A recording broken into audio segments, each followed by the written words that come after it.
जो आपणासी नव्हे विखो तो कोण लाहे देखो, जे वाणी न शके चाखो आपण पे. हे व्हायचंय माझ्या मते होते. कारण जो आपणासी नव्हे विखो, जो आपणाला विषय नाही, विखो विषय. आता जो आत्मा आहे तो आपल्या स्वतःचाच कधी विषय होऊ शकत नाही. म्हणजे आत्म्याचा विषय आत्मा होऊ शकत नाही. जे वाणी न शके चाखो. तर म्हणाले विखो विषय, विष जो आपणासी नव्हे विखो नाही विषय. विषय घ्यावा लागेल. जो आपणासी नव्हे विखो, म्हणजे त्याचा विखचा शब्द विष या अर्थाने सुद्धा होईल, नाही असं नाही. पण इथे विख म्हणजे विषय नाही, विष नाही होणार, विषय होईल. लिहिलंय ना. हा, जो आपणासी नव्हे विखो, नाही कदाचित चुकून बोलली असेल मी नुसता विखो म्हणजे. हा, तो कोण लाहे देखो, जे वाणी न शके चाखो आपण पे. आता तो जो आत्मा आपण स्वतःसी विषय होत न जाणण्यासी, तो आत्मा पाहण्यासी अन्य समर्थ कोण होईल किंवा होईल कोण. आता आपण गेल्या वेळी तो विषय घेतला होता की आत्म्याला आत्मा हा कधी विषय होत नाही. म्हणजे आपण आपल्याला विषय होऊ शकत नाही. आपण आपल्याला जाणणं म्हणजे दुसरे आपल्याला जाणतात, दुसरे आपल्याला पाहतात. तर आपण आपल्याला पाहतो हे व्यवहारामध्ये आपण सर्वस्वी आपण आपल्याला पाहू शकत नाही. आपण जसे आपल्याला पूर्ण अर्थाने ओळखू शकत नाही किंवा ओळखत नाही, किंवा आपण जसे आपल्याला पूर्णपणे दिसत नाही. कारण त्यांनी इथे मागे एकदा म्हटलंय बघा, आपल्याला पाठ बघायची तर कुठे बघता येते, तोंड बघायचं तर कुठे बघता येतं, म्हणून आरसा घ्यावाच लागतो. तर म्हणाले दिसत नाही आपण आपल्याला, आपण आपला विषय होऊ शकत नाही, फार लिमिटेड झालं. आत्मा आत्म्याला विषय होऊ शकत नाही. ही वस्तुस्थिती अशी की तो जर त्याला विषय झाला तर त्याच्या बाबतीत काय होईल, तो आत्म्याला एक मर्यादा येईल. जसे आपण आपल्याला विषय झालो तर आपण आपल्याला विषय होतो का होत नाही. एक दृष्टांत घ्यायला होत नाही, एक दृष्टांत घ्यायला होतो. म्हणजे आपलं तोंड बघायचं म्हटलं तर त्यांनी मागे येऊन गेलाय आपला की दर्पणाशिवाय आपण आपलं तोंड पाहू शकत नाही. आपल्याला जर वाटलं आपली पाठ पाहायची आहे तर आपण आपल्या पाठीकडे पाहू शकत नाही. तसं आपण आपला विषय होत नाही, मर्यादित स्वरूपात होत नाही. आणि आपण आपला विषय होतो कारण आपण आपला विषय कसे होतो की आपण आपल्याला सुख देणारे, आपण आपल्याला दुःख देणारे, आपल्याला आवडणारं स्वीकारणारे, न आवडणारं टाकणारे वगैरे वगैरे अनेक प्रकारांनी विषय होतो. आत्मा आत्म्याला विषय कसा होत नाही, म्हणजे असं की तो जर त्याला विषय होऊ लागला तर आत्म्याला मर्यादा आली.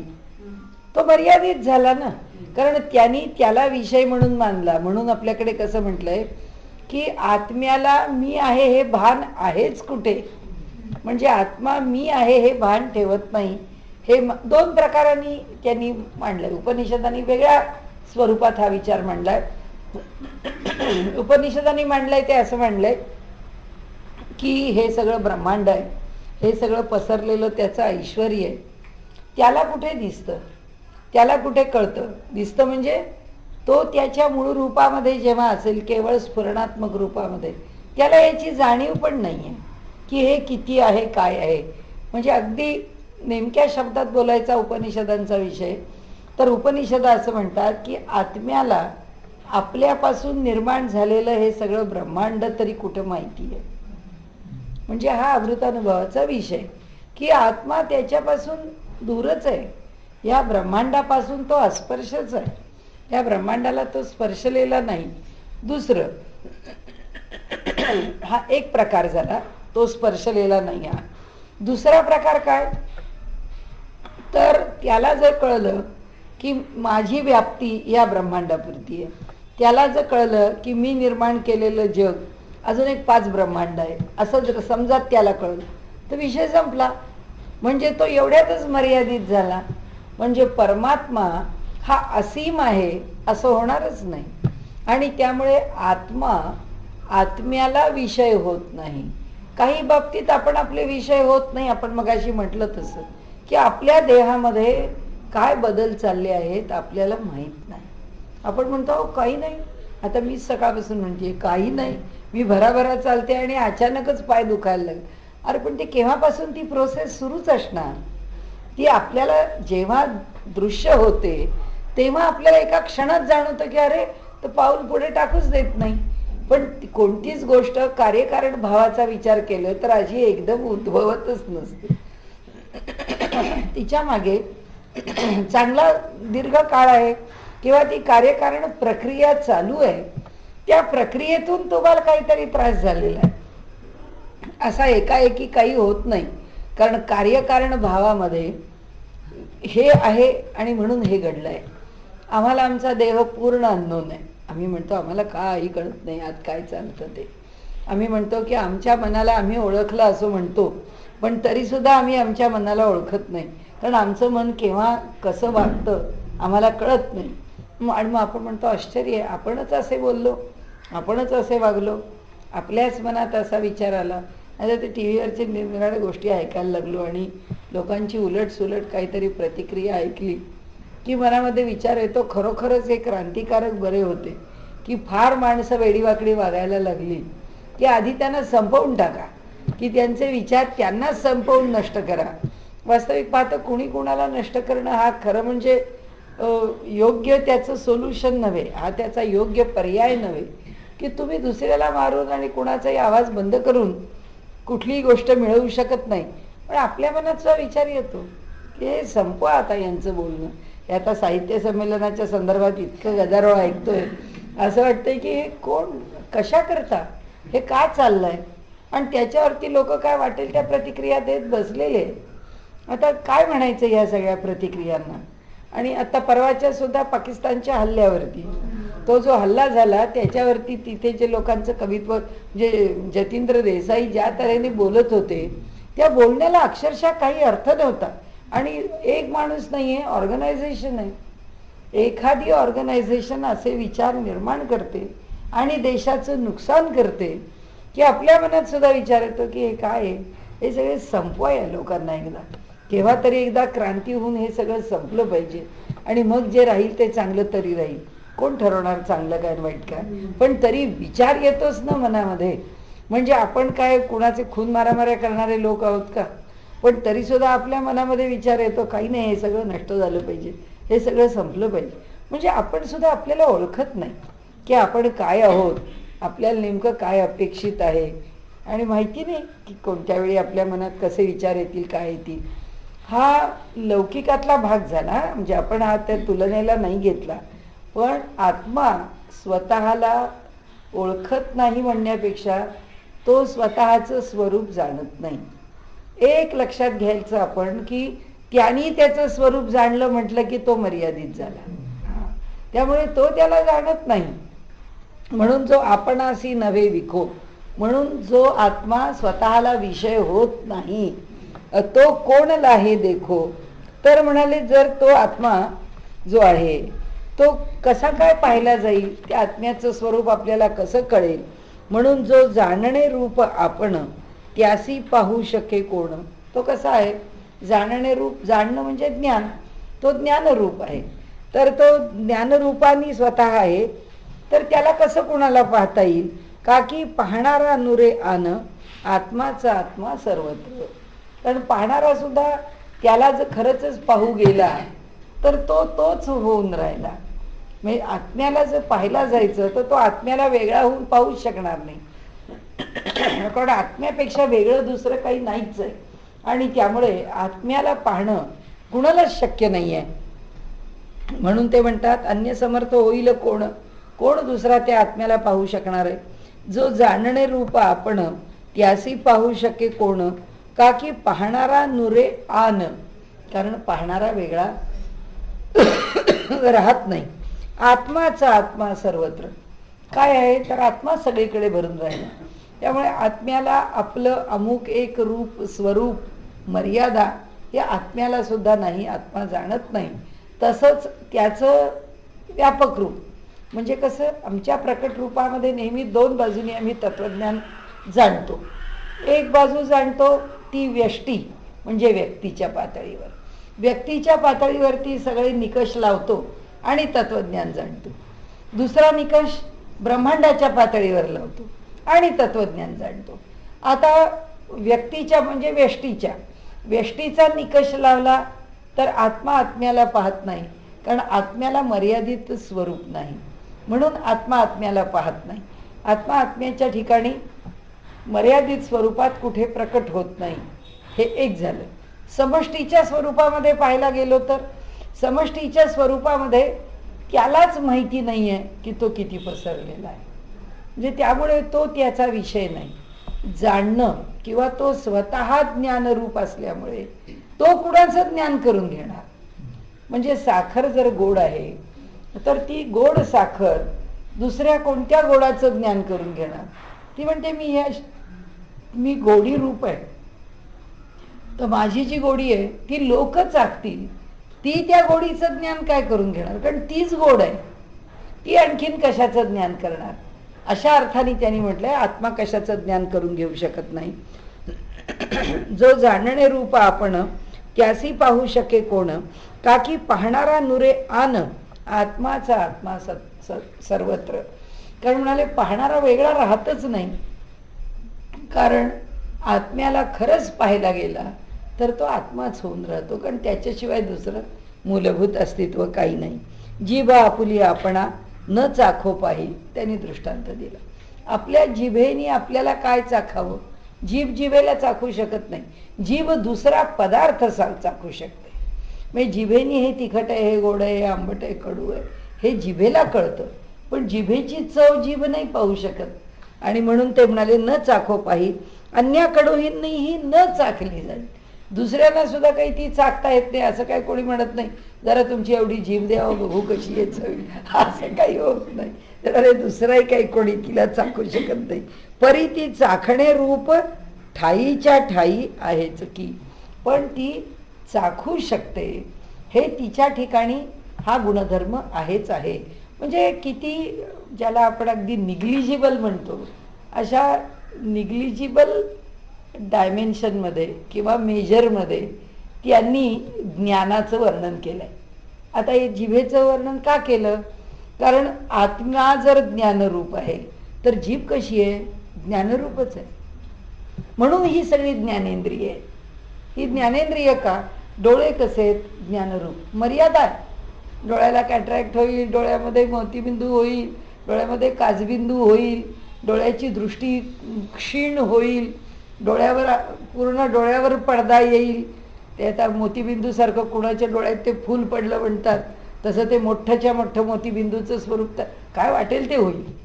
म्हणजे त्या ठिकाणी पण दृष्टी देणं किंवा पाहणं हा जो ज्ञानाचा आविष्कार आहे तो किती सूक्ष्म आहे. आपल्या डोळ्याच्या ठिकाणी फार काही नाही आहे, पण आहे. पण मग पाहणारा कोण आहे? म्हणजे जर पाहणाऱ्याचाच विचार करायचा तर तो द्रष्टा आहे. म्हणजे द्रष्टा म्हणजे कोण? तर ईश्वर, परमात्मा, परब्रह्म नाही. कारण परब्रह्म पाहतच नाही, परब्रह्म यातलं काही करत नाही. कारण परब्रह्माला पाहावंही लागत नाही, परब्रह्माला ऐकावंही लागत नाही, परब्रह्माला रस चाखावाही लागत नाही, त्याला स्पर्श घ्यावाही लागत नाही. त्याच्या ठिकाणी ते आहेच. आहेच कसं? की त्याला काही न करताच आहे, कारण त्याच्या ठिकाणी सर्वज्ञता आहे. तो सर्वज्ञ.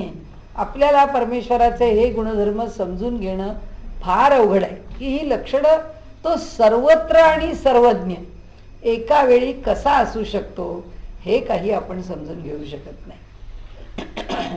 सगळ्यांना जाणणार आहे तो, त्याच क्षणी जाणणार आहे. प्रत्येकाचं मनोगत जाणणार आहे, प्रत्येकाची अडचण जाणणार आहे, प्रत्येकाचा काय धावा आहे, त्याला काय गरज आहे, त्याच्या करता काय कार्यकारण भाव उभा करायचा, सगळं कसं जाणतो तो? असा कसा आहे तो? त्यामुळे तो सर्वज्ञ कसा आहे आपल्याला कळू शकत नाही, आणि तो सर्वत्र कसा आहे कळू शकत नाही. जर त्याला सगळंच कळतं आणि एका वेळी तो सगळीकडेच असू शकतो, मग तो नेमका कुठे असतो? जो सगळीकडे असतो तो एका ठिकाणी नसतोच. म्हणजे तो एका ठिकाणी कुठे नाहीच आहे. तो सगळीकडेच आहे. आता एका ठिकाणी आहे म्हणून आम्ही त्याची उपासना कशी करू शकतो? म्हणून उपनिषदांनी उपासनेचं पहिलं रूप आपल्याला सांगितलंय की आम्ही त्याला प्राप्त करू शकू की नाही माहित नाही, कारण तो इतका विशाल आहे आणि तो इतका सर्वदूर भरून राहिलेला आहे की त्याला आम्ही कुठे पाहावा, पण तरी सुद्धा आम्ही त्याला पाहू शकतो कारण तो हृदयात राहतो.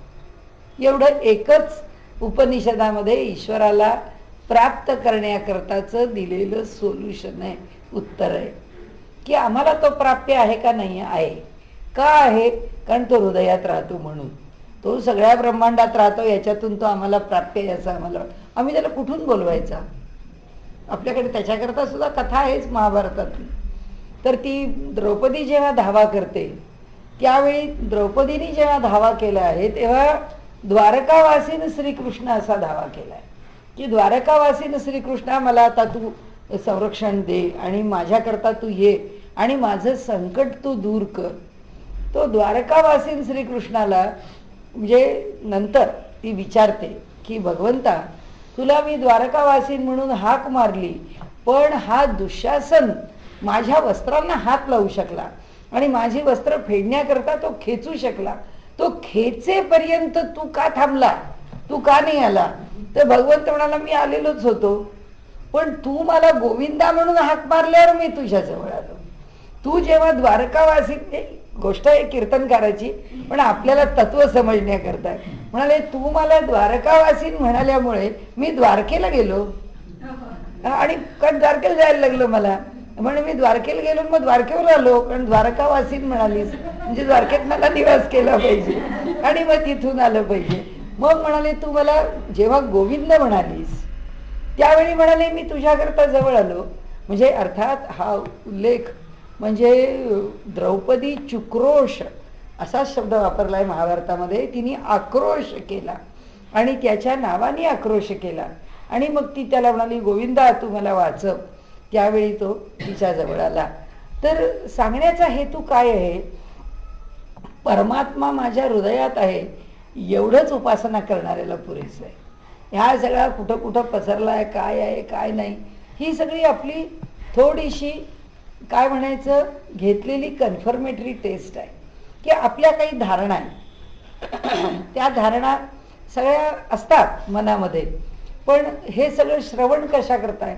नाही तर काही आवश्यकता नाही आहे श्रवणाची, पण आपण श्रवण का करतो? एवढ्याच करता करतो की त्या धारणांना सारखा उजाळा मिळाला पाहिजे.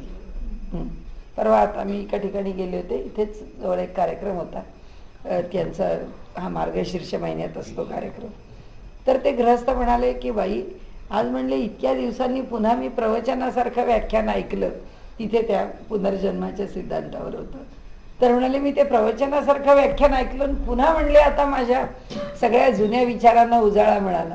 आता कितीतरी वर्षात म्हणाले मी हे विषय कधी ऐकलेच नव्हते, त्यामुळे मनात कधी म्हणाले या विषयांच्या विषयी कधी जे काही चिंतन ओढ किंवा त्याच्या संबंधाने आपण काहीतरी करावं. आता म्हणाले मला वाटलं की आता आपण नक्की काहीतरी केलं पाहिजे. आणि मग म्हणाले पण म्हणजे काय आहे याचा अर्थ असा की आपल्याला नुसतं माहिती असून पुरत नाही, त्याचं सारखं स्मरण व्हावं लागतं आणि ते श्रवणातून पुन्हा पुन्हा पुन्हा पुन्हा होत राहतं. म्हणून सांगणारा, म्हणून आपल्याकडे एक नियम सांगितलाय, सांगणारा कसा आहे याच्यावर आपलं श्रवण अवलंबून राहता कामा नाही. श्रवणाकरता विषय काय आहे एवढ्यावरच आपलं लक्ष पाहिजे. तो अगदी फार इंटरेस्टिंग सांगतो मग आपल्याला बरं वाटतं, तो फार बोर सांगतो मग आपल्याला कंटाळा येतो. हा कसला विषय? म्हणजे बोलणं चालू असताना सुद्धा कधी कधी जर विषय थोडा वृक्ष किंवा थोडा तात्विक झाला की एक दोन डुलक्या येऊन जातात. जोर इंटरेस्टिंग असतो तो डुलकी येत नाही. मग श्रवणातला जो अंतराय आहे म्हणजे जी अडचण आहे किंवा त्यातले जे दोष आहेत, तर हा दोष आहे ना की असू दे ना कठीण. आणि एक आहे की वक्त्यांनी सुद्धा काहीतरी कठीण विषय केव्हा तरी श्रोत्यासमोर मांडलाच पाहिजे, त्याच्याशिवाय तो बिचारा श्रवण कसं करी? त्याला भले नको पटू दे न पटू दे, कानावरून आत्ता गेला, कानावरून आणखीन 4 वेळा गेला, कानावरून आणखीन 4 वेळा गेला, तो त्या विषयाशी परिचित व्हायला लागतो. आणि मग त्याला पुन्हा विषय आला की तो म्हणतो अरे ऐकलंय हे 2-4 वेळा, आता कळेल आपल्याला. आणि नाहीतरी काय आपली पार्श्वभूमी तयार आहे म्हणूनच आपल्याला विषय कळतो. त्यामुळे इथे त्यांनी म्हटलंय की तो आत्मा जो आहे तो आत्मा कुणाचा विषय होतो आणि तो स्वतःचा विषय होतो. म्हणाले तो कुणाचा विषय होत नाही, तो स्वतः पण स्वतःचा विषय होत नाही. आत्मा माझा विषय होऊ शकत नाही, मीच आत्मा होऊन जाते. जेव्हा आत्म्याला जाणायला जातो तेव्हा आपण आत्माच होऊन जातो. त्याला शोधायला जातो तर आपण तोच होतो. आणि म्हणून त्यांनी सांगितलं की जे ज्ञानरूप आहे ही पण लक्षणं आपल्याला समजत नाहीत. म्हणजे सत्यम ज्ञानम अनंतम नित्यम हे त्याचं स्वरूप आहे, किंवा सत्य चित आनंद हे त्याचं स्वरूप आहे. ज्या लक्षणांनी आपण त्याचा विचार करतो, सच्चिदानंद हे पण लक्षण विचारात घेतो, आणि सत्यम ज्ञानम अनंतम नित्यम हे पण लक्षण विचारात घेतो. तो सत्य रूप आहे, तो ज्ञानरूप आहे, तो नित्य रूप आहे, तो अनंत रूप आहे. ही जी त्याची लक्षणं आहेत त्यातलं आपण अगदी पॉप्युलरली घेतलेलं प्रसिद्धपणे सच्चिदानंद आहे. त्या सतमध्ये तो सत म्हणजे काय आहे हे समजून घेऊन, तो चित म्हणजे काय आहे हे समजून घेऊन, तो आनंद म्हणजे काय आहे हे समजून घेऊन आता त्या लक्षणाचा अभ्यास करायला लागलो तर त्या लक्षणात पोचलं पाहिजे. कारण त्या लक्षणातच पोचणार आपण त्याला वेगळ्या आनंद रूपामध्ये पाहणार नाही. आपण त्याच्या ठिकाणी, म्हणून तर तुकाराम महाराज म्हणतात आनंदाचे दोही आनंद तरंग, आनंदाची अंग आनंदाचे. की म्हणाले आनंदाचा अंग काय, पुन्हा आनंदच आहे. म्हणजे आनंद कसा ओळखणार, आनंदाच्या डोहामध्ये आनंदच तरंग आहे आणि आनंदाची अंग आनंदाचे. म्हणजे ते सगळं मग आपण व्यवहारामध्ये म्हणतो की भगवान श्रीकृष्ण म्हणजे भक्तीचा मूर्तिमंत आविष्कार आहे, भगवान श्रीकृष्ण म्हणजे ज्ञानाचा मूर्तिमंत आविष्कार आहे, भगवान श्रीकृष्ण म्हणजे योगेश्वर आहे, योगाचा मूर्तिमंत. जो तो आपल्याला जे भावतं त्या दृष्टीने त्याचं वर्णन करतो. आम्ही कोणत्या लक्षणाने उपासना करतो हा प्रश्न आहे. म्हणून इथे आत्मा पुन्हा तेच उपनिषदांनी सांगितलेलं की तदेव ब्रह्मत्वं विधी नेदम यदिदम उपासते. तुम्हाला उपनिषद आम्हाला असा उपदेश करतं की तुम्ही त्या परब्रह्माची उपासना करू शकत नाही, कारण तुम्ही त्याच्यापर्यंत पोचतच नाही. तुम्ही कोणतं तरी एक रूप, तुम्ही कोणतं तरी एक लक्षण, तुम्ही कोणता तरी एक भाव, कोणती तरी एक वृत्ती हीच घेऊन उपासना. कारण जोपर्यंत उपासना आणि अनुभव आहे तोपर्यंत प्रकृती आहेच. ज्या क्षणी प्रकृती सुटली आहे त्या क्षणी काय होतं हे सांगायला फिरून कोणी येणार नाही. फिरून सांगणारे फक्त संत आहेत आम्हाला, कारण ते या इथे देहात असताना सुद्धा तो जो अनुभव घेतलेला आहे तो अनुभव सांगण्याचं त्यांचं सामर्थ्य आहे. ते सामर्थ्यच वेगळं आहे. म्हणजे त्याच्याकरता तो जन्मावाच लागतो किंवा तो वरूनच खाली येतो आणि आम्हाला सांगतो. आणि म्हणून जो जाणणे रूप आपण त्यासी पाहू शके कोण, का की पाहणारा नुरे आन आत्माचा आत्मा सर्वत्र. जीभ आपुली आपणा न चाखो पाही, अन्याकडूनही न चाखली जाई, परिती चाखणे रूप ठाईच्या ठाई आहेच की. म्हणजे आमच्या इंद्रियांचं ज्ञानेंद्रियांचं ज्ञानरूपत्व अत्यंत सूक्ष्मपणाने का असेना त्याचं असणारं ज्ञानरूपत्व हे लक्षण कुणाचं, आत्म्याचं. हे लक्षण कुणाचं, चैतन्याचंच. हे त्याचंच लक्षण आहे.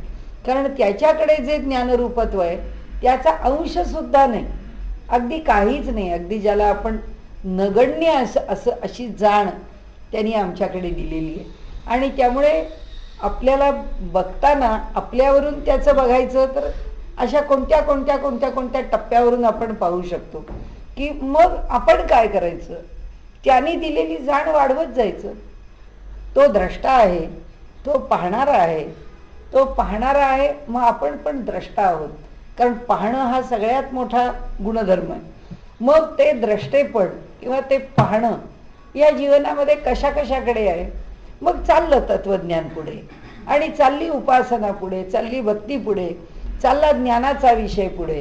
ह्या अशा एकेका गोष्टीवरचं चिंतन हे ते सिद्धांत उभे करतं.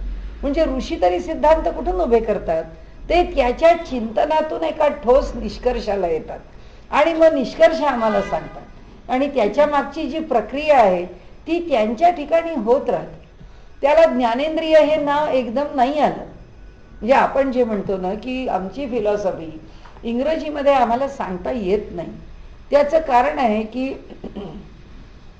आता कॉग्निटिव्ह ऑर्गन्स असं त्यांनी म्हटलं ज्ञानेंद्रियाला, तर आम्ही काय त्याचा अर्थ लावणार? आमच्याकडे ज्ञान ही प्रक्रिया किती मागे नेऊन जोडली आहे. त्या शब्दाच्याकडे, त्या कॉग्निटिव्ह ऑर्गन एवढ्या शब्दाकडे या ज्ञानेंद्रियाचं पूर्ण स्पष्टीकरण येऊ शकत नाही. आमच्याकडे पण येऊ शकत नाही, म्हणजे आम्हाला कळत नाही. पण ज्ञानेंद्रिय शब्द जेव्हा आला आहे तेव्हा मात्र त्याच्यात सगळा भाव आहे.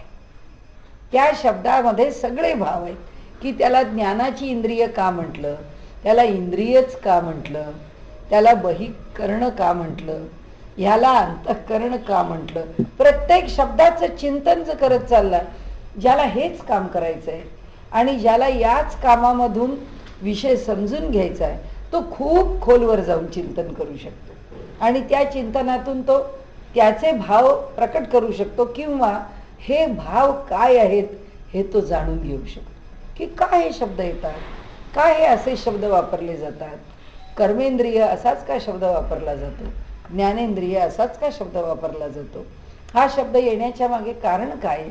आणि म्हणून आपण जे म्हणतो तसं हा विषय आधी शब्दात येऊ शकत नाही, ते वाचारून येऊन गेला आपल्याकडे की वाणीमध्ये आणण्याचा किती प्रयत्न केला त्याचं आपल्याला कौतुक का वाटतं. कारण अधिकाधिक शब्दाच्या जवळ जाणे, मी कदाचित काल परवा इथे बोलले का कुठे बोलले मला माहित नाही, पण माझ्या वाचनामध्ये जो शब्द आला तो अभियज्ञ असा शब्द आला. मी इथे दासबोधाला बोलले का, हा, तर त्या शब्दानी म्हणजे जेव्हा एखाद्या गोष्टीच्या अधिकाधिक जवळ जाण्याचा प्रयत्न करणे, मी म्हटलं एका यज्ञ शब्दावरतीच इथे केवढी टिप्पणी झाली की सहयज्ञा प्रजा सृष्टवा, म्हणजे ही सगळी प्रजा यज्ञासहित निर्माण केली. आणि ते म्हणतात परमेश्वराकडे पोचणं किंवा कोणत्याही गोष्टीच्या अधिकाधिक जवळ पोचणं, म्हणजे आम्ही तर 100% पोचत नाही, पण 99.99% पोचायचं म्हटलं तरी सुद्धा तो यज्ञच आहे. हे मोठं विलक्षण. आता ह्या शब्दाची फोड इंग्रजीमध्ये आम्ही काय करणार? हा आला कुठून अभियज्ञ शब्द? मला आश्चर्य वाटलं की टाकत जाणे म्हणजे बाय मेथड ऑफ एलिमिनेशन आम्ही एक एक सोडत जाऊन आम्ही पुढे त्याच्यापर्यंत जाऊन पोचतो आणि अधिकाधिक जवळ पोचतो. म्हणजे दुसरं काय सांगतं अमृतानुभव, सगळं टाकाच म्हणतं ना आत्म्याकडे जाताना. म्हणजे तो अभियज्ञच आहे ना एक प्रकारे. कसे शब्द निर्माण होतात बघा, कसे ऋषीमुनी ते शब्द निर्माण करतात. ते वेदांत परिभाषा आपण जर वाचायला घेतलं त्याच्यामध्ये वेदांताची परिभाषा म्हणजे वेदांतामध्ये याकरता हा शब्द का वापरला त्याचं स्पष्टीकरण आहे. ते जर आपण वाचायला लागलो ना तर आपल्या लक्षात येतं की खरोखरीच काय या लोकांनी काम केलं असेल, हे शब्द कुठून आणले असतील. म्हणजे त्या सगळ्या शब्दांचा गोषवारा बघितला तर असं वाटतं फक्त वैदिक मंत्रातच सामर्थ्य आहे असं नाही, या प्रत्येक शब्दात सामर्थ्य आहे. म्हणून सामान्य सुभाषित करून टाकलं त्यांनी, अमंत्रो अक्षरम नास्ति, कुठलंही अक्षर अमंत्र नाही आहे. मग त्या अक्षरातून निर्माण झालेला शब्द सुद्धा जो त्यांनी परिभाषा म्हणून वापरला तो पण अप्रयोजन नाहीये. तर इथे सांगायचा हेतू असा की इथे हे असो नामे रूपे ते पुढा सुओनी अमुपे जेथे झालीच वासिपे अविद्या आहे. आता म्हणाले हे असो नामरूपे अनंत पुढे करून अविद्या खचित. आता ते पुढा सुओनी, सुओनी म्हणजे पुढा म्हणजे पुढे आणि सुओनी म्हणजे करून, अमुपे. आता हे असो नामरूपे पुढे करून अविद्या खचित परमात्म्या पुढे येत सत्य होय की हो नाहीशी. आता म्हणाले काय होतं, जेथे झालीच वासिपे. आता इथे वासिपे म्हणजे भीते, अविद्या आहे. जेव्हा अविद्या घाबरते, जेथे झालीच वासिपे अविद्या आहे, त्याच्या पुढे यायला नामरूप पुढे करून सगळे विषय जेव्हा येतात त्यावेळी भगवंताच्या समोर नामरूप शिल्लक राहत नाही. आणि म्हणून छांदोग्य उपनिषदाचं वचन सगळ्यांच्या उपयोगाचं आहे. वाचारंभणम विकारो नामधेया. आणि म्हणूनच माऊलींनी इथे वाचाऋण मांडलेलं आहे की वाचेचं ऋण कशा करता, कारण हीच वाणी आम्हाला प्रवचन, हीच वाणी आम्हाला श्रवण, हीच वाणी आम्हाला तत्वज्ञान, हीच वाणी आम्हाला उत्तम उत्तम कला, अनेक गोष्टी त्याच वाणीतून आम्हाला मिळतात. म्हणून त्या वाणीचं ऋण आहे असं म्हटलंय. नाही तर ती वाणी जी आहे ती टिकूच शकत नाही, कारण ती पण नामरूप धारण करते ना. त्या त्या शब्दातून रूप प्रकट होतं. परवा आपल्या दासबोधाचा तोच विषय होता की मंत्राधीनमच्या दैवतम, दैवत मंत्राला अधीन असतात. याचा अर्थ असा की ती विष्णू ही जी देवता आहे ती आहे कशामध्ये, रूपात का नामात? नामात. नामात का, कारण शब्द तन्मात्रा आधी आहे, रूप तन्मात्र त्यानंतर आहे. म्हणजे सूक्ष्म नाम आहे, रूप सूक्ष्म नाही आहे नामापेक्षा. म्हणून त्यांनी असं म्हटलंय की त्या विष्णूच्या नावाने जे मंत्र योजले त्या मंत्रात ती देवता आहे. बरोबर आहे ना? हो म्हणाले, बरोबर आहे. त्याचं कारण असं आहे की देवतेला देवते पण केव्हा, कारण हे सगळं प्रकट आहे. हे म्हणून ते सांगतात ही जी सगळी नामरूप आहेत ही सगळी नामरूप विसर्जित होतात. कुणामध्ये होतात? तो पुढा सुओनी अमुपे. अविद्या ही खूप नामरूप समोर करून या ठिकाणी आपलं काम करते. पण जेथे झालीच वासिपे अविद्या आहे, पण ती इतकी नामरूप उभी केली तरी परमात्म्या पुढे टिकत नाहीत. आणि दासबोधामध्ये तोच विषय मांडलाय, पण त्यांनी फार वेगळ्या प्रकाराने मांडलाय. त्यांनी सांगितलंय हे सगळे शंकर घ्या, विष्णू घ्या, ब्रह्मदेव घ्या, गणेश घ्या, देवता घ्या, कुठपर्यंत उपासना करण्यापर्यंत स्वीकारलेलं दैवत, त्या दैवताचं अधिकाधिक सूक्ष्म रूप कोणतं, तर मंत्र हे त्याचं अधिकाधिक सूक्ष्म रूप आहे. पण म्हणाले तो तरी विष्णू राहणार आहे का? म्हणाले जेव्हा तुम्ही परब्रह्माचा विचार करता तेव्हा यातलं काही राहत नाही, यातलं काही शिल्लक. म्हणजे अगदी अद्वैताचा, अविद्येचा परमनिरास आणि अद्वैताची परमप्राप्ती हे आता काही राहत नाही. त्यामुळे अद्वैताच्या पुढं एकच गोष्ट सांगितली, आगा जे घडलेची नाही त्याची वार्ता पुससी काही. आणि म्हणून ते काय आहे? अजातवाद. अजात जे जन्मालाच आलं नाही, म्हणजे हे जगच जन्माला आलं नाही, इथेच अजातवाद आहे. ते ह्या जगाला जन्माला आलंय आणि हे सगळं नामरूपात्मक जग चाललंय असं अजातवादात म्हटलंच जात नाही. इतका मोठा अजातवाद मांडल्यानंतर सुद्धा आपण म्हणू हे सगळं काय आहे, आपण कुठे चाललोय, एवढं सगळं मांडल्यावरती सुद्धा मांडुक्य कारिकांच्या मध्ये, म्हणजे गौडपादाचार्यांच्या मांडुक्य कारिका आहेत, त्या मांडुक्य कारिकांमध्ये त्यांनी एका ठिकाणी म्हटलंय की तो नामरूप धारण करतो त्याला मी नमस्कार करतो. एकच शब्द पुरे आहे. म्हणजे त्यांचा सगळा ज्ञानाचा जो विषय आहे ना, त्यांनी काही सगळं ज्ञानाने सगळं खोडून काढलंय. जसं अमृतानुभवात खोडलंय ना, तसं गौडपादाचार्यांनी त्या मांडुक्य कारिकांमध्ये सगळं अद्वैताचं तत्वज्ञान खोडून अजातवाद मांडलाय. त्या अजातवादात फक्त शेवटी संपवताना त्या मांडुक्य कारिकांच्या श्लोकामध्ये एका ठिकाणी म्हटलंय की त्याला नमन केलं. भक्ती आचार्य म्हणतात आम्हाला पुरे झालं, आम्हाला दुसरा तुमचा शब्दच नको, तुम्ही ज्ञानाची किती भलावण करा, नमस्कार केला ना, जिथे नमस्कार आला तिथे साक्षात आकाराला आला, आमचा विषय संपला. आम्ही चाललोय ते बरोबर चाललोय, तुम्ही आम्हाला काहीही सांगा, आम्ही त्या ठिकाणी आहोत. मग तसं इथे त्यांनी म्हटलं की त्या परमेश्वरास ही वस्तुस्थिती आहे, म्हणजे तत्वज्ञानाची अंतिम स्थिती आहे की तत्वतः त्या परमात्म्याच्या समोर काहीही टिकत नाही. तत्वतः सर्वात शेवटी आता तिथे काही राहत नाही. आणि म्हणून ते म्हणतात इथे की हे असो नामे रूपे अनंत, पुढे करून अविद्या खचित. ही अविद्या ही नामरूप पुढे करते. परमात्म्या पुढे येता सत्य होय की हो नाहीशी. आता कुणापुढे म्हणून हा विषय लक्षात ठेवायचा आपण. नाहीसं कुणापुढे होतं? विष्णू पुढे नाही, कृष्णा पुढे नाही, नंतर देवी पुढे, गणपती पुढे, सूर्या पुढे, कोणापुढे नाहीसं होत नाही. मग कुणापुढे नाहीसं होतं? परब्रह्माच्या पुढे. तिथे सगळा विषय तिथला आहे. त्याच्या पुढे टिकत नाही. भगवंताची उपासना तर किती प्रकाराने करावी, वैभवानी करावी, वैराग्यशील होऊन करावी, सगळं टाकून करावी, जीवे भावे वित्ते प्राणे समर्थांनी सांगितली तशी करावी. ती कशी करावी? कारण काय, तो सगळा अलीकडचा प्रांत आहे. अविद्येच्या कक्षेत नसेल पण प्रकृतीच्या कक्षेत आहे, अविद्येच्या नाही. कारण अविद्या असेल तर भक्तीच होणार नाही. त्यामुळे भक्ती ही अविद्येच्या पलीकडे आहे, पण कक्षा मात्र प्रकृतीची आहे. त्याशिवाय आम्हाला अनुभवच येणार नाही. आनंद होतो, अनुभव आहे. समाधान होतं, अनुभव आहे. तृप्ती आहे, अनुभव आहे. आणि म्हणून त्यांनी सांगितलं, जोपर्यंत हा प्रांत चालू आहे तोपर्यंत देवदेवतांचं सगुण साकार रूप चालू आहे आणि त्यांचा त्या रूपामधला अनुभव पण तसाच आहे. पण तो सगळा आता नाहीसा केव्हा होणार? जेव्हा परब्रह्मापाशी पोचू. म्हणजे जेव्हा अजातवादाचा विचार करू तेव्हा यातलं काही राहणार नाही. ती परमात्म्या पुढे न टिकती, अविद्या ही नष्ट होती, पुढे येताच भयाने. आता इथे पुन्हा हा विषय नसला तरी पण आपण एक विषय मांडू शकतो. तो असा की मग जर त्याच्या पुढे काहीच टिकत नाही तर मग भक्त काय करतो?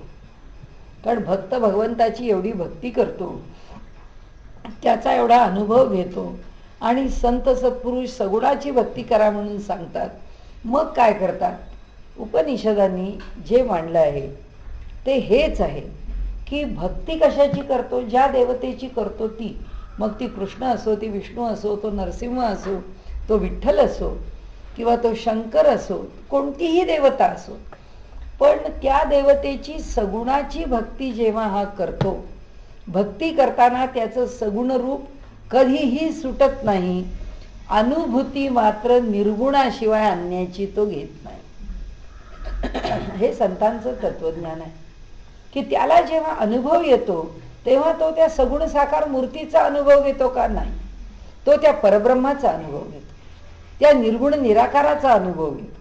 म्हणजे अंतिमतः हा अनुभव त्याचा आहे, पण सगुणाची भक्ती टाकायची नाही. हा त्याच्यामधला समन्वय आहे. ही त्याच्यामधली एक दोघांच्या मधली सांधे जोड आहे की असं कसं होतं. मग भक्ती कशी टिकते? भक्ती टिकते हे तरी का म्हणायला लागतं? त्याचं कारण आहे की शेवटपर्यंत ज्ञान आणि भक्ती दोन्ही टिकतात. शेवटी फक्त ज्ञान शिल्लक राहत नाही, हे आपण लक्षात अगदी पक्क ठेवलं पाहिजे की शेवटपर्यंत काय पोचतं? जसं ज्ञान पोचतं तशी शेवटपर्यंत भक्ती पण पोचते. मग भक्ती शेवटपर्यंत पोचते कशी? त्याचं तत्व काय? कोणत्या कारणाने ती शेवटपर्यंत पोचते? की संत म्हणतात, कोणत्याही अपेक्षेच्या शिवाय केवळ परमात्मा आणि परमात्म्याचं प्रेम अशी सगळं सोडून केलेली जी शुद्ध भक्ती आहे, तीच शुद्ध भक्ती परमात्म्यापर्यंत पोचते. ती परमात्म्यापर्यंत पोचते तेव्हा काय मागे पडतं? प्रकृती मागे पडते. आणि अनुभव कशाचा घेतो? अनुभव परमात्मा तत्वाचा घेतो. तो भगवान श्रीकृष्णाचा अनुभव घेत नाही. संत तत्वज्ञान आणि भक्ती आचार्य तत्वज्ञान याच्यामध्ये हा फरक आहे. संत सांगतात की हा जो अनुभव आहे हा अनुभव परमात्म्याचाच आहे. ते म्हणतात, आम्ही वेडे आहे का? तुकाराम महाराजांनी उगीच नाही म्हटलं, वेदांचा तो अर्थ आम्हासीच ठावा, एरांनी वहावा भारत्याचा. ते म्हणाले, आम्हाला कळलेलं आहे की वेद कोणत्या, त्या निर्गुण निराकार म्हणजे अशब्द, अव्यय, निरंजन, ज्या ज्या रूपाने वेदांनी त्याचं वर्णन केलेलं आहे तो तो परमात्मा, त्या त्या रूपातला परमात्मा आम्ही अनुभवतो. ते म्हणतात, आम्ही त्याचा अनुभव घेतो. आम्ही तोंडाने विठ्ठलचं नाम घेतो, आम्ही डोळ्यांनी रूप पाहता लोचनी, आणि ते म्हणतात, सुंदर होते ध्यान उभे विटेवरी, करकटावरी जोडून या. हे आम्हाला हे रूप का आवडतं? सगुणात भक्ती करताना किंवा लौकिकामध्ये भक्ती करताना त्याचं सगुण रूपच आहे. कारण जग नामरूपात्मकच आहे, ते टाकून भक्ती होऊच शकत नाही. पण नामरूपात भक्ती अडकणार का? आचार्यांची भक्ती अडकते. आचार्य म्हणतात, भक्ती आचार्य की वरती जायचं, तर कुठं जायचं? वैकुंठात राहायचं. वैकुंठात राहून काय करायचं? आपली देवता कृष्ण आहे तर कृष्णाच्या बरोबर बाललीला करायच्या असं वल्लभाचार्य म्हणतात. कृष्णाच्या बरोबर रासक्रीडा करायची असं वल्लभाचार्य म्हणतात. ते म्हणतात, वरती त्या वैकुंठ लोकामध्ये त्यांना तिथं सुद्धा गोकुळासारखा लोक पाहिजे आणि त्या गोकुळासारख्या लोकातच भगवान श्रीकृष्णाबरोबर रममाण व्हायचंय. मग श्रीकृष्ण आम्हाला सांगेल. म्हणजे जसं आम्ही खेळ खेळतो ना, शिवाजी म्हणतो, तसं ते म्हणतात की श्रीकृष्ण म्हणेल तू आता पान हो, श्रीकृष्ण म्हणेल तू आता झाड हो, श्रीकृष्ण म्हणेल तू आता या नदीमध्ये मिसळून जा, नदीचा तरंग हो, म्हणाले आमची तयारी आहे. श्रीकृष्ण म्हणेल तू पक्षी हो, आमची तयारी आहे. मग तो म्हणेल ते आम्ही होऊ आणि त्याच्याबरोबर वैकुंठामध्ये त्या त्या रूपात त्याच्याशी एकरूप होऊन आम्ही अनुभव घेऊ. आता प्रत्येकाने वेगळा वेगळा आपापल्या परीने त्याचं वर्णन केलेलं आहे की आम्हाला कसा कसा अनुभव घ्यायला आवडेल. पण वैकुंठात सुद्धा अजून सगुण रूप शिल्लकच आहे. म्हणजे ते एका मर्यादेत पडले ना. त्यांनी मर्यादा स्वीकारली प्रकृतीची, संतांनी नाही स्वीकारली. संतांनी सांगितलं की असं नाही होत. अनुभव येतो परमात्म्याच्या निर्गुण निराकार रूपाचा. तो अनुभव जो आहे तो पुन्हा लौकिकात आल्यानंतर सगुण साकाराच्या भक्तीचा आनंद आणखीन द्विगुणित करतो. आणि म्हणून ती जी संतांची जी भक्ती आहे, जी आम्हाला संतांनी शिकवली आहे, ती शुद्ध भक्ती आहे. त्यामुळे तुम्ही बघा कोणत्याही परंपरेमध्ये ज्यांना आणखीन म्हणजे अधिक स्पष्ट बोलते, आता साईबाबा आहेत, अक्कलकोट स्वामी महाराज आहेत, गजानन महाराज आहेत, ते आम्हाला तत्वज्ञान शिकवायला आलेले नाहीत. ते तत्वज्ञान जगतातच आहेत. ते मुक्त पुरुष आहेत, अवलिया आहेत. ते आलेत कशा करता? तुला काय त्रास आहे? बरं व्हायचंय? चल ये, एवढं कर, बरा हो. तुला काय करायचंय? आमच्याकडे माधव संप्रदायामध्ये इथे राघवेंद्र स्वामींचा मठ आहे ना, विजय टॉकीजच्या इथे, ते राघवेंद्र स्वामी त्यांनी सुद्धा ज्ञानेश्वरांच्या सारखीच समाधी संजीवन जे स्वतः समाधीच घेतलेली आहे. टीकाचार्य म्हणून त्यांच्या द्वैत संप्रदायामधले फार मोठे विद्वान आचार्य होऊन गेले. तर असा कोणी एक भक्त त्यांचा, ते टीकाचार्यांची मळीखेड म्हणून स्थान आहे कर्नाटकामध्ये, तिथे त्यांची समाधी आहे. त्या समाधीच्या इथे तो गेला आणि म्हणाला, महाराज मला ह्या सगळ्या अडचणीतून बाहेर काढा. त्या टीकाचार्यांनी त्याला दृष्टांत दिला आणि सांगितलं, बाबा रे, आमच्याकडे ह्याच्याकरता यायचं नाही. हे देण्याकरता तो राघवेंद्र बसलेला आहे त्या मंत्रालयामध्ये, तिथं जायचं, तिथे जाऊन मागायचं तुला काय पाहिजे. अक्कलकोट स्वामी महाराज कशा करता, साईबाबा कशा करता. भगवंताला माहिती आहे हा धर्म टिकवायचा असेल आणि हा वैदिक धर्म चालू राहायचा असेल तर लोकांची दुःखित दूर केलीच पाहिजे. कोण आपलं दुःख निवारण झाल्याशिवाय शुद्ध भक्तीच्या मागे लागणार आहे? कोणी लागणार नाही. आणि दुःख निवारण झाल्यावर भक्ती तरी करील की नाही कोणाला माहिती, तेही तो सोडून देईल. त्याला त्याच्या करण्याचं कौतुक पण राहणार. त्यामुळे हे संत इतक्या उच्च कोटीचे असून सुद्धा ते तत्वज्ञानाच्या फार भानगडीत पडत नाही. साईबाबांनी 2च शब्द सांगितले, श्रद्धा आणि सबुरी. बाकी साईबाबा काही बोलले नाही. उपदेश म्हणून ते करण्याच्या भानगडीत पडले. अक्कलकोट स्वामी उपदेश म्हणून करण्याच्या भानगडीत पडले नाही. काय तुम्हाला पाहिजे ते घ्या, काय करायचे ते माझ्याकडे या आणि मिळवा. प्रपंचात अडचणी नाहीत का? मिळवाव्या लागत, मिळवल्याच पाहिजेत. पण ते काम वेगळं आहे. इथे ज्ञानेश्वर आणि तुकारामांना जर सांगितलं, महाराज एक करा, हे दुखणं बरं करा, तर महाराज म्हणतील तुम्ही दुसरीकडे बघा, ते काम माझ्याकडे नाही आहे. तुम्ही माझ्याकडे तत्वज्ञान शिकायला.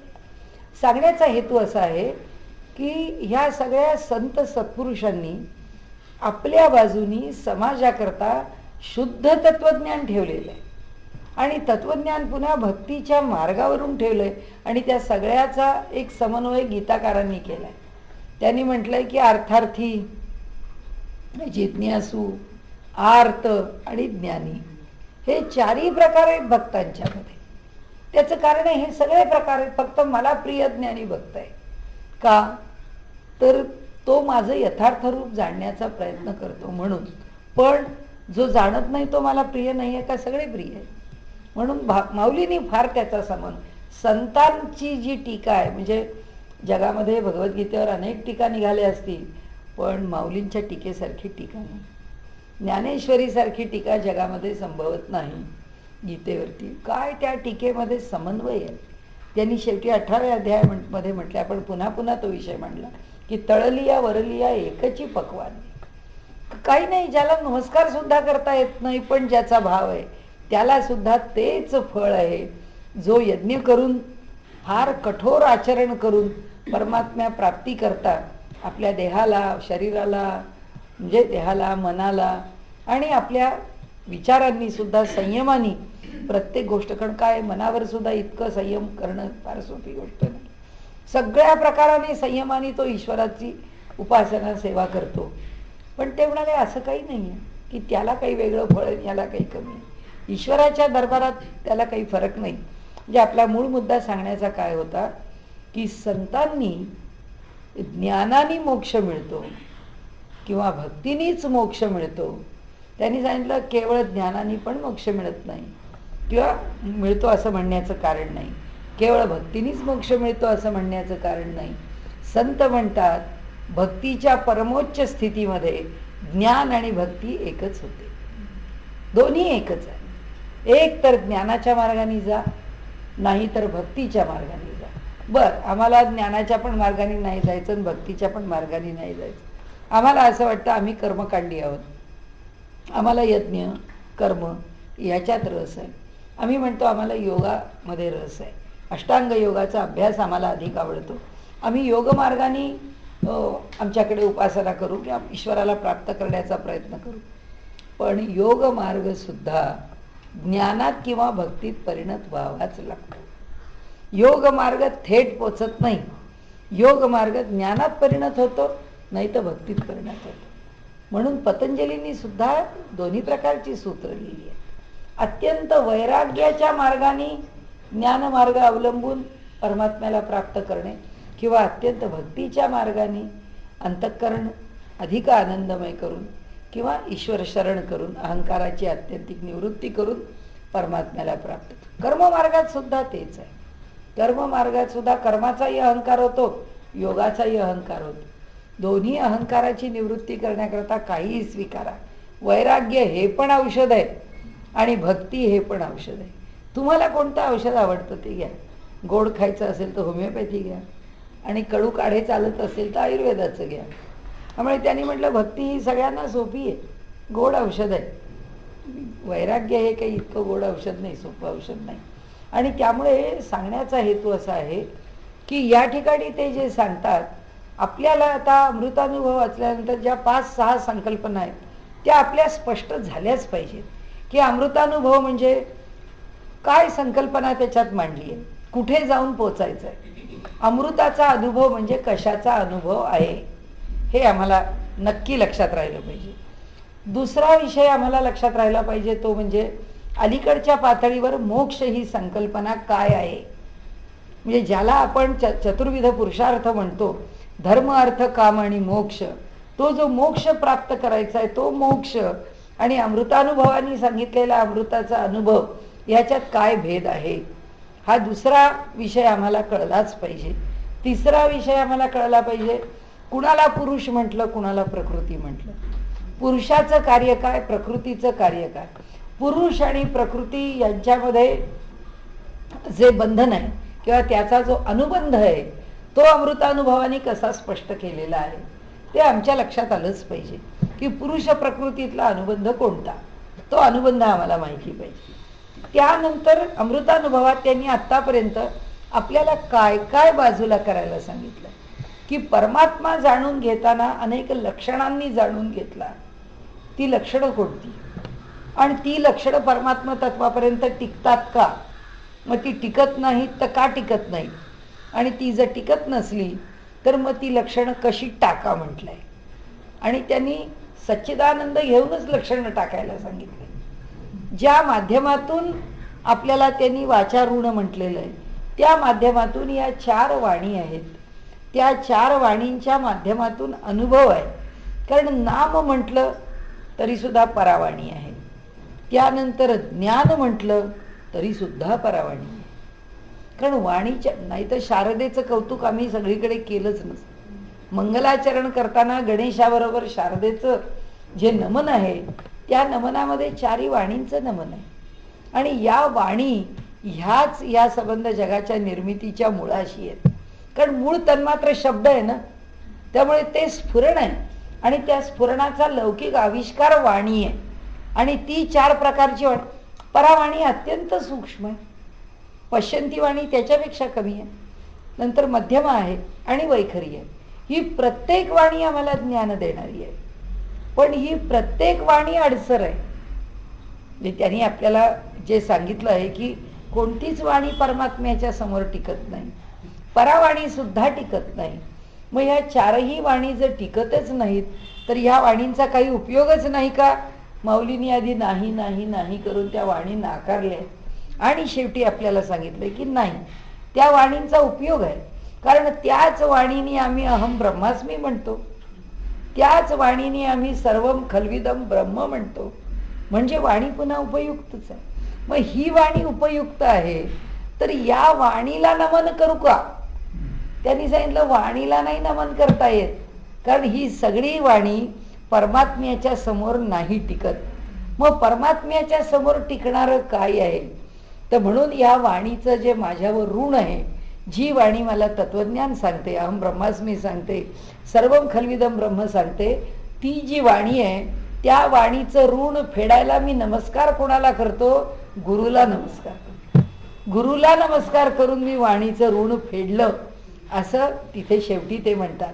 वाचा ऋण परिहारामध्ये त्यांनी सांगितलंय की गुरुला नमस्कार का केला? कारण गुरु हे ते तत्व आहे, ते परब्रह्म आणि सद्गुरु याच्यामध्ये काही फरकच नाही. तत्वमस्यादि लक्ष्यम असंच म्हटलंय ना गुरुचं वर्णन करताना. गुरु साक्षात परब्रह्म, ते परब्रह्म आहे. मग वाणीला नमस्कार कसा करीन मी परब्रह्माला नमस्कार करून वाणीचं ऋण फेडीन. कारण वाणीचं ऋण फेडायला वाणीला नमस्कार केला तर तो नमस्कार पुन्हा अशाश्वताला आहे, शाश्वताला नाही. वाणीचं जे मूळ रूप आहे त्या रूपालाच मी नमस्कार करतो. म्हणजे ह्यातलं जे प्रत्येक आपलं एक एक प्रकरण आहे ना, त्या प्रकरणाचं जे सार आहे ते सगळं आपण आता लक्षात काढ. आता याच्या पुढं काही ते एकदा हे आपलं अज्ञान प्रकरण संपलं ना, याच्या बाहेर गेलो की मग ज्ञान काय नाही काय, आपली 5-25 ओव्यात सांगितलेल्या गोष्टी. ज्ञानाचं वर्णन काय करणार? अज्ञान डोळ्याला दिसतं म्हणून एवढ्या 200, 250, 300 ओव्यात त्यांनी खर्च केल्या. ज्ञान हा अनुभवाचा विषय, ते काय विचार आपल्याकरता वर्णन करून सांगतील? ते म्हणतील घ्या अनुभव आणि मग समजून घ्या ज्ञान काय ते. आणि पुढे तर त्यांनी त्या सगळ्या प्रकरणांचा अनुभव आणि या पातळीवर शेवट केलाय. पण आता या 7व्या अध्यायाशी किंवा प्रकरणाशी आपण आलो, तिथपर्यंत आपल्याला अमृत अनुभव काय आहे ह्याची एक रूपरेषा आपल्या डोक्यामध्ये आता तयार झाली पाहिजे. म्हणजे ज्याला आपण इन्फ्रास्ट्रक्चर म्हणतो ना, ते आपल्या डोळ्यापुढे तयार व्हायला पाहिजे की आता हे असं असं आहे. आता एखादा घेऊन आपण थांबू. नाही ठीक आहे. काय होतं, एक एक विषय घेऊन आपण कुठेतरी मूळ विषयापाशी येतो, मग पुन्हा ओव्या पुढे जातच नाही. म्हणून आपुलेची मुख पहावयाची भूक, न बाणे मा आणिक केरी गेल. म्हणून मुख आपुलेची इच्छा न उठे पाहण्याची, त्या आत्म्या ठाई दुजाची गती होय कवण्या तरे. तर त्यांनी सांगितलं की जेव्हा म्हणून आपुले मुख, अविद्या तिच्या पुढे शिल्लक राहत नाही, काहीच शिल्लक राहत नाही. म्हणून आपुलेची मुख पहावयाची भूक, न बाणे मा आणिक केरी घेल. त्या आत्म्या ठाई दुजाची गती होय कवण्या तरे. त्या आत्म्याच्या ठिकाणी दुसरा कसा टिकेल आणि मग त्याला त्याचं रूप पाहण्याची किंवा म्हणून मुख आपुलेची इच्छा न उठे पाहण्याची, मग आपल्यालाच आपलं मुख पाहण्याची इच्छा कशी होईल असं त्यांनी म्हटलंय. म्हणजे आत्म्याला होईल, आम्हाला होईल, आणि आपलंच मुख आपण पाहण्याकरता आपण दुसरे इथे तयार होऊ. कसं होईल? होईल, आपल्याला आपला अनुभव येईल. पण त्या योगमार्गामध्ये सूक्ष्म देह किंवा भक्ती मार्गामध्ये सूक्ष्म देह या स्थूल देहातून जर बाहेर पडला तर तो या स्थूल देहाला पाहतो. या सगळ्या मर्यादा आहेत ना, त्या अनुभवाच्या पातळीवर नष्ट होतात. म्हणजे पुन्हा त्याचं सौंदर्य हेच आहे की देहाची मर्यादा पण आम्ही देहातच अनुभवतो आणि देहाची मर्यादा देहाला नाही हे पण या देहानीच अनुभवतो. माऊलींनी कशाने अनुभवली? तुकाराम महाराजांनी कशाने अनुभवली? देहात येऊनच अनुभवली आणि देहातूनच अनुभवून आम्हाला सांगितली. आणि म्हणून ते म्हणतात सुखे घालावे गर्भवासी, आम्हाला सुखाने देह द्या, आम्ही पुन्हा पुन्हा यायला तयार आहोत. कारण हा आनंद या देहातच मिळणार आहे, तिथे वर बसून असा आनंद नाही मिळायचा. वैकुंठामध्ये त्याला पाहण्याचा आनंद मिळेल, पण त्याला इतक्या रूपाने पाहण्याचा आनंद तिथे नाही मिळणार. आणि त्यामुळे त्यांनी इथे जे म्हटलंय की आपल्याला आपलं मुख पाहण्याची इच्छा होत नाही हे परमात्म्याला, आणि आपल्याला आपलं मुख पाहण्याची इच्छा होत नाही कारण ते आपल्याला पाहता येत नाही हे आपल्याला माहिती आहे. म्हणून मग आपलं मुख आपण दर्पणात पाहतो, याचा अर्थच आपल्याला आपलं मुख पाहण्याची इच्छा आहे. नाहीतर आपण दर्पण निर्माणच केलं नसतं. जेव्हा आरसा नव्हता तेव्हा हाय पॉलिश पत्रे होतेच की नाही, की ज्याच्यात आपलं प्रतिबिंब पाहता येईल. अशाच प्रकारचं पण प्रतिबिंब पाहण्याची इच्छा आहेच. आणि म्हणून त्यांनी म्हटलंय की परमात्म्याला ती इच्छा नाही.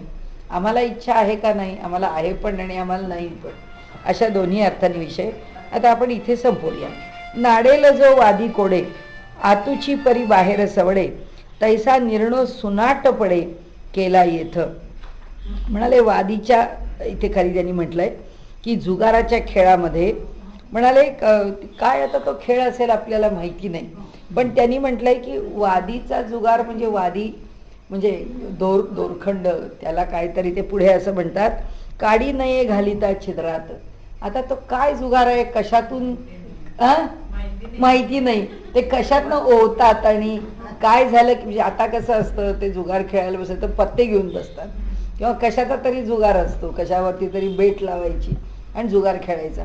पण इथे काहीतरी खेळणं असलं पाहिजे नाही का, दोरीचं. त्याच्यातनं इथे बघा वादीच्या जुगार खेळात काडी नये घालिता छिद्रात ती घालू जाता बाहेर पडत विबुध हो.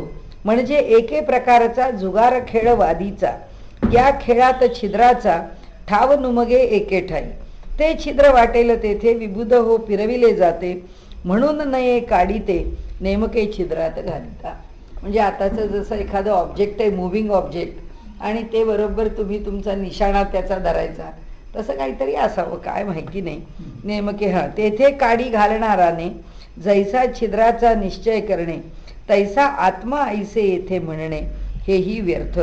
म्हणजे जसा निश्चितपणे आपल्याला त्या ठिकाणी काडी घालून आपल्याला तो खेळ जिंकता येईल हे म्हणणं जसं माणसाला अवघड आहे, की हे येईलच असं नाही, खात्रीलायक होईलच असं नाही, तैसा आत्मा ऐसे येथे म्हणणे, आत्मा असा आहे हे सांगणं आपल्याला पण अवघड आहे.